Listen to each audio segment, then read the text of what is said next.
What unfolded at Anzio marked a watershed in anti-aircraft warfare. Enemy air attacks ceased for an entire week following that first devastating night. When a solitary aircraft eventually appeared to probe the defences, it was promptly destroyed. 10 additional systems arrived within days, effectively eliminating the aerial threat to Anzio entirely. German bomber crews, who had successfully prosecuted attacks against Allied positions for years, suddenly confronted something unprecedented in their experience. Complete automation drove the system's remarkable effectiveness. Once operators acquired a target and engaged automatic tracking, the radar maintained lock regardless of the aircraft's evasive maneuvers. Tracking data fed directly into the M9 director, computing the future intersection point where shell and aircraft would meet. 4 90mm guns, slaved to the director's commands, moved in perfect synchronization. German aircrews described phenomena they couldn't rationalize, flak bursts seeming to anticipate their evasive actions. Diving aircraft encountered shells exploding at the bottom of their descent trajectory. Banking turns brought explosions along their future flight path. This wasn't the familiar barrage fire they'd trained against. This was precision shooting executed by machines calculating faster than human reaction times allowed. American industrial capacity transformed radar production from specialized workshop construction to mass manufacturing. Approximately 1,700 SCR-584 systems were manufactured to provide air defense, with Chrysler Corporation serving as primary contractor. They applied assembly line techniques that revolutionized radar production methodology. By August 31, 1943, 610 systems had shipped. Dodge Division delivered system number 1470 on January 28, 1944, with 628 additional sets allocated to the U.S. Marine Corps, Coast Defense, and spare parts inventory, totaling 2,098 units. This single manufacturer's output exceeded Germany's entire wartime radar production. The contrast illuminated fundamental philosophical differences in industrial approach. German Würzburg radar sets demanded skilled technicians for assembly, with each unit exhibiting slight variations. The SCR-584 utilized interchangeable parts and modular construction, enabling rapid field repairs by soldiers with minimal specialized training. Where German factories produced dozens, American plants manufactured thousands. The June 6, 1944 invasion force included 39 systems that effectively thwarted Luftwaffe attacks on the landing beaches. These radar units, specially waterproofed for amphibious assault, created an unprecedented defensive umbrella over history's largest invasion fleet. Oberst Josef Pips Priller, among only 2 Luftwaffe pilots who attacked the invasion beaches on D-Day, survived to describe anti-aircraft fire, unlike anything encountered during 5 years of combat. Rather than barrage patterns, he faced aimed shots forcing constant evasive maneuvering that made accurate attacks impossible. The Luftwaffe's failure at Normandy stemmed not from insufficient courage or inadequate skill. German pilots flew into technological traps they couldn't comprehend.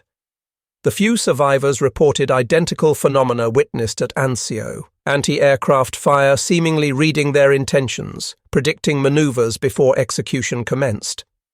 Defense operations against Hitler's 5.1 Vengeance weapons provided the clearest demonstration of the SCR-584's revolutionary capabilities. Flying bombs traveling at 400 miles per hour along straight trajectories at constant altitude should have represented ideal targets. Yet their velocity made them nearly impossible to engage using conventional aiming methods. 20 SCR-584 systems were deployed along England's Channel coast to reduce V1 impacts on London. 80 guns, employing new proximity-fused shells, destroyed hundreds of flying bombs. On one Sunday, 97 of 101 incoming weapons were eliminated. Statistics documented a revolution in anti-aircraft effectiveness. Initial engagement rates showed 17% of V1s destroyed during the first week. This figure climbed to 60% by August 23rd and reached 74% during the month's final week, when one extraordinary day saw 82% destroyed. The kill rate improved from 1 V1 per 2,500 shells fired to 1 per 100 shells, a 25-fold improvement in ammunition efficiency. This represented far more than incremental progress. It marked the point where defensive weapons achieved superiority over attacking aircraft. German observers positioned along the French coast reported V1s being destroyed with short, precise bursts of 3 or 4 shells, sites contradicting everything they understood about anti-aircraft warfare.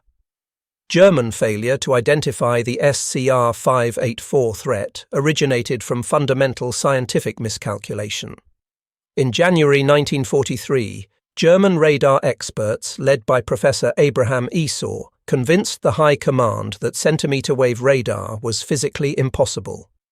They argued insufficient energy would return to receivers at such frequencies to enable useful detection. Based on this flawed theoretical analysis, Germany terminated all microwave radar research.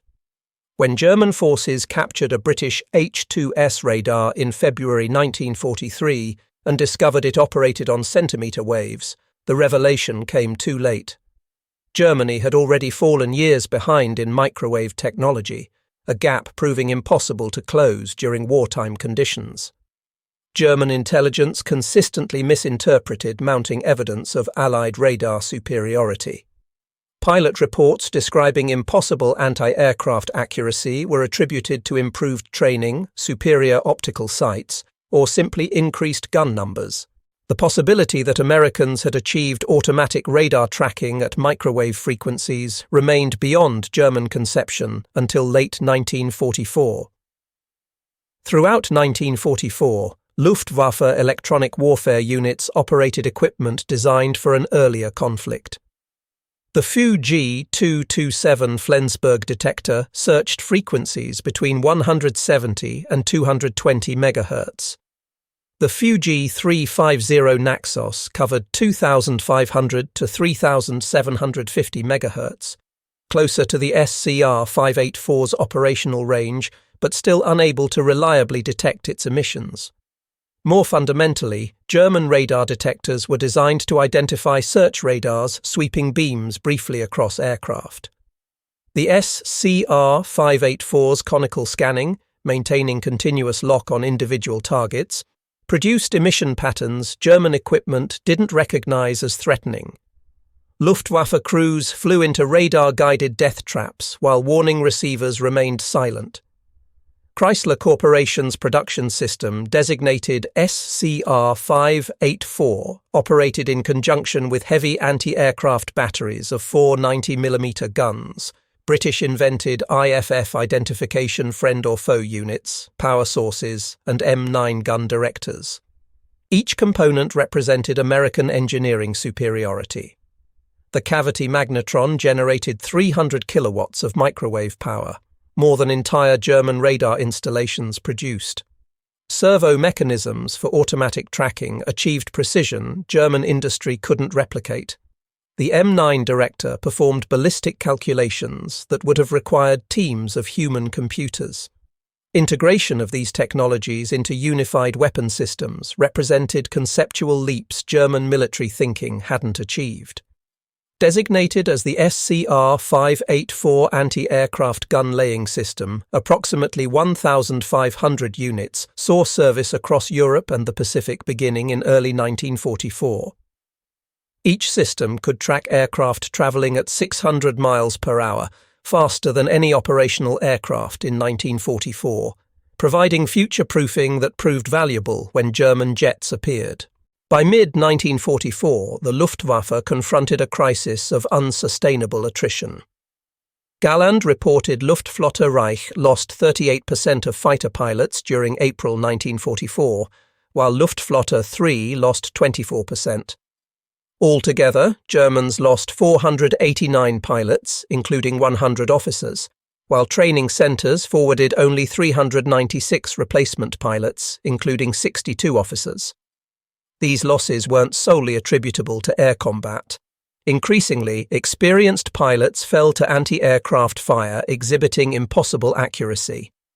Ground attack aircraft, essential for Wehrmacht tactical doctrine, became particularly vulnerable when operating within the SCR-584's optimal tracking envelope. Adolf Galland, in his post-war memoir The First and the Last, wrote, "By 1944, approaching Allied positions meant entering zones where death was mathematically calculated. The guns didn't aim where we were, but where we would be. There was no tactics against it, no countermeasure, only luck." During December 1944's Ardennes offensive, German forces finally captured a damaged but complete SCR-584 near St. Vith.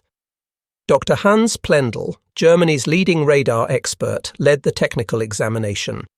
His report to High Command proved devastating. "The Americans have achieved automatic tracking with accuracy we believed impossible.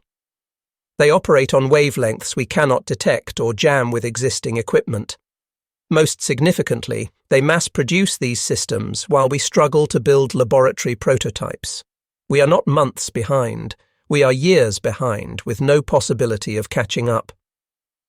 The captured system revealed innovations German science had deemed theoretically impossible.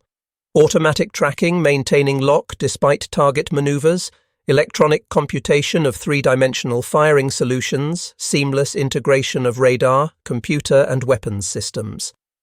This knowledge arrived too late to develop countermeasures or equivalent systems. Technological helplessness experienced by Luftwaffe pilots contributed to the January 1945 fighter pilots' revolt. Leading aces, including Adolf Galland, Johannes Steinhoff, and Günther Lützow, confronted Hermann Göring directly about the impossibility of their situation. Johannes Steinhoff, with 176 confirmed victories, told Göring, "We are not fighting enemy pilots anymore. We are fighting mathematics calculated by machines. Individual skill has become irrelevant against automation. You blame us for lacking courage, but courage cannot defeat technology we don't possess." These weren't defeatists, but Germany's most decorated warriors. Their recognition that traditional military virtues had become obsolete against automated weapons represented profound psychological breaking points.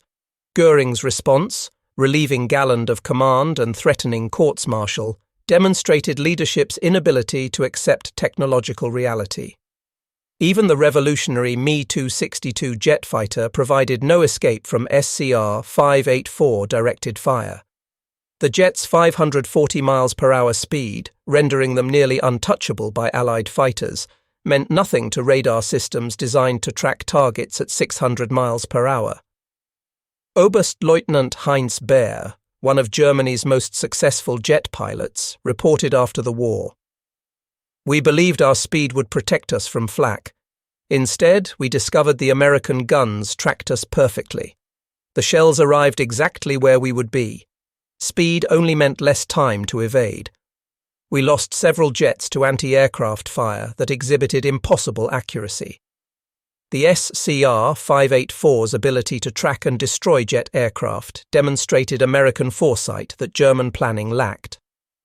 Production statistics revealed the disparity: cost reduction from $50,000 to under $10,000 per unit, monthly production rates exceeding 50 units at peak.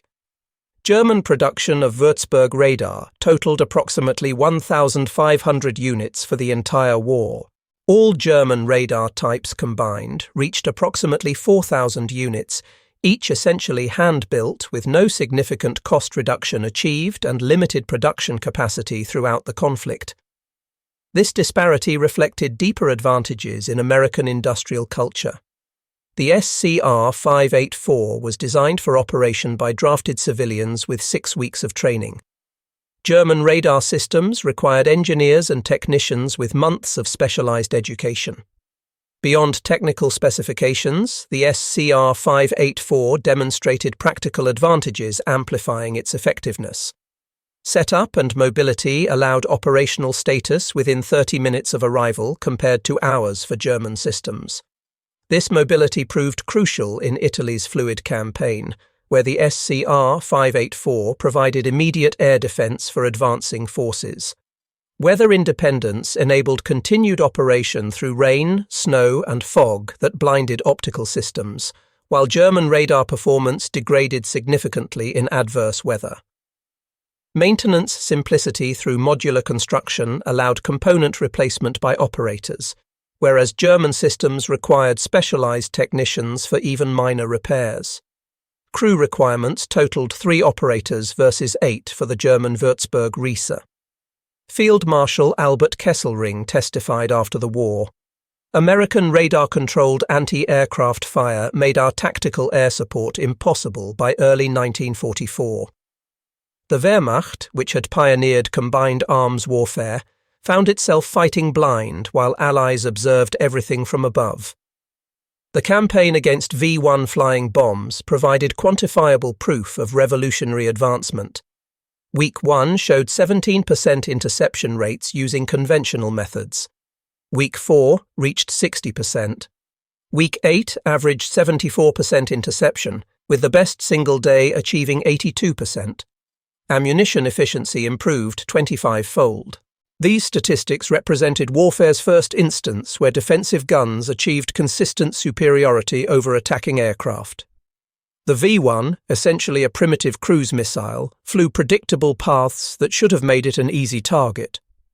Yet its 400 miles per hour speed had rendered it nearly invulnerable to conventional anti-aircraft methods. The SCR-584 changed that equation completely. German electronic warfare, highly successful against British radars early in the war, proved completely ineffective against the SCR-584. Luftwaffe sophisticated jamming equipment operating on meter wavelengths had no effect on microwave systems. German Doppelchaff, cut to meter wavelengths, was equally useless. The failure transcended equipment limitations. German electronic warfare doctrine assumed adversaries employed similar technology. The possibility that Americans operated on completely different physical principles remained unconsidered until captured equipment revealed the truth. By then, Germany lacked resources and time to develop new countermeasures. The SCR-584's influence extended beyond aircraft destroyed. By making German reconnaissance impossible, it blinded Wehrmacht intelligence. German commanders couldn't observe Allied preparations, track troop movements, or identify weak points. This intelligence vacuum contributed directly to German strategic failures throughout 1944 and 1945. General der Panzertruppe Hasso von Manteuffel, commanding 5th Panzer Army during the Battle of the Bulge, stated, "We attacked blind in the Ardennes. Our reconnaissance aircraft couldn't survive over Allied lines. We knew nothing of enemy reserves or movements. The element of surprise, essential to our plan, was impossible when only one side could see." For Luftwaffe aircrews, the SCR-584 represented something psychologically devastating. Death delivered by machines that eliminated human skill from combat. Pilots who had trained for years, survived hundreds of missions, and earned their nation's highest decorations found themselves helpless against automation. Survivor testimony reveals the psychological impact. Hauptmann Heinrich Baer, who ended the war with 220 victories, stated, "Fighting enemy pilots was war as we understood it, skill against skill, courage against courage. But the radar-guided guns weren't warfare. They were execution by mathematics. There was no honor in dying to a machine's calculations." This dehumanization of combat affected morale more than simple fear of death. Luftwaffe pilots had accepted mortality as part of their warrior ethic. What they couldn't accept was irrelevance, the reduction of their skills and experience to meaningless factors in equations they couldn't influence. After Germany's surrender, Allied intelligence officers demonstrated the SCR-584 to captured Luftwaffe officers. Their reactions ranged from amazement to bitter recognition. Many expressed relief at finally understanding what they had faced.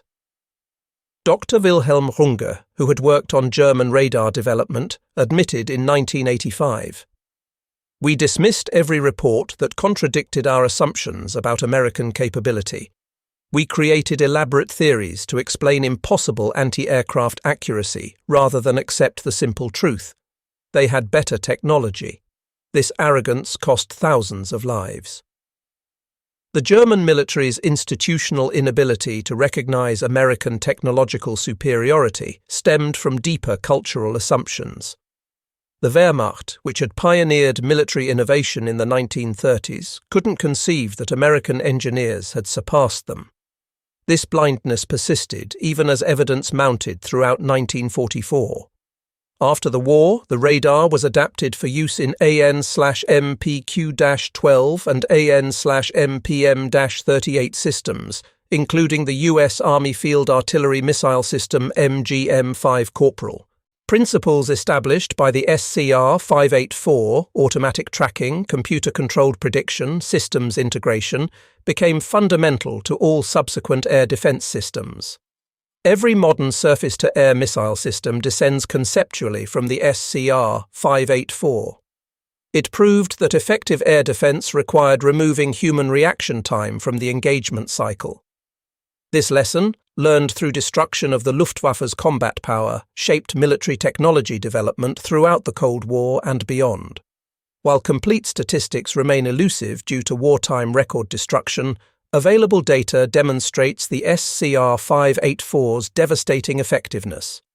Confirmed production showed minimum 1,700 units manufactured by Chrysler alone, with 2,098 units documented. Peak production exceeded 50 units monthly. Combat effectiveness at Anzio's first night destroyed 7 of 12 bombers for a 58% kill rate. V-1 peak performance reached 82% interception rates. Ammunition efficiency improved 25-fold. D-Day deployment of 39 units provided complete air defense. Technological advantages included detection ranges of 40 miles, double German capability, with accuracy of 75 feet versus German 500-plus feet, fully automatic tracking versus German manual systems, and setup time of 30 minutes versus German 2+ hours. The German encounter with the SCR-584 offers enduring lessons about technological surprise in warfare. Convinced of their superiority, constrained by theoretical assumptions, and unable to imagine American innovation, German leaders sent air crews to face threats they didn't understand and couldn't counter. General der Flieger Paul Deichmann summarized the failure. We believed what we wanted to believe. Every piece of contradictory evidence was explained away. We couldn't accept that American engineers had achieved what our scientists declared impossible. By the time we faced reality, the Luftwaffe as an effective force had ceased to exist. The failure wasn't primarily intelligence gathering, but intelligence interpretation. German observers reported American anti-aircraft effectiveness accurately. The reports were dismissed because they contradicted institutional assumptions about American capabilities. This cognitive blindness proved more damaging than any security breach could have been. The SCR-584 embodied American industrial philosophy: mass production, standardization, and simplification. Rather than crafting perfect individual units, American engineers designed for reliable mass manufacture. This approach, derived from automotive production, proved superior to German craft precision for military applications. The contrast extended to operational philosophy. German military culture emphasized expertise and specialization. American design emphasized simplification and automation. The SCR-584 succeeded because it removed human skill from the equation, making expertise unnecessary. This democratization of advanced technology proved decisive in total war. The SCR-584 marked the end of aerial warfare as a contest of human skill. It initiated the age of automated combat continuing today. For the Luftwaffe, this transition came as incomprehensible shock. They had entered the war as knights of the air and ended it as victims of mathematical calculations. Johannes Steinhoff, reflecting decades after the war, provided perhaps the most insightful assessment. The SCR-584 didn't just shoot down our aircraft, it shot down our entire conception of warfare. We thought war was about courage, skill, and will. The Americans proved it was about technology, production, and automation. We were magnificent warriors defeated by superior machines. The SCR-584 radar system stands as one of World War II's most decisive weapons, not for the aircraft it destroyed, but for what it represented. The triumph of systematic technological superiority over traditional military virtues. The Luftwaffe faced an enemy that couldn't miss because it eliminated human error from the aiming process. German pilots never fully understood what they faced because their leadership couldn't accept its existence. Reports of impossible anti-aircraft accuracy were dismissed as exaggeration. Evidence of automatic tracking was ignored as impossible. By the time German scientists examined captured SCR-584 units and understood the technology, the Luftwaffe had been reduced to ineffectiveness. The Germans never knew American radar devastated the Luftwaffe because acknowledging that reality would have required admitting fundamental inferiority in science, industry, and military innovation. That psychological barrier proved insurmountable until defeat made denial impossible. For Luftwaffe aircrews who faced it, the SCR-584 was death calculated by machines, delivered with mathematical precision, and immune to human courage or skill. They flew into electronic killing fields where their fates were computed before they arrived.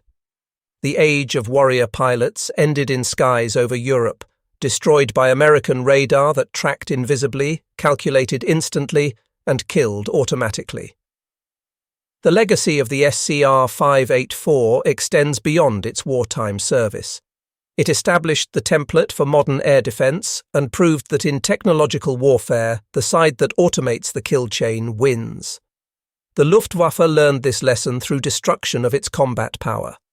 The Germans never knew, until too late, that they weren't fighting American gunners, but American mathematics embodied in radar systems that turned the sky itself into a computed killing zone. Their courage, skill, and experience became irrelevant factors in equations they couldn't see, couldn't jam, and couldn't survive. In that terrible revelation lay the birth of modern warfare, where victory belongs not to the brave, but to the technologically superior.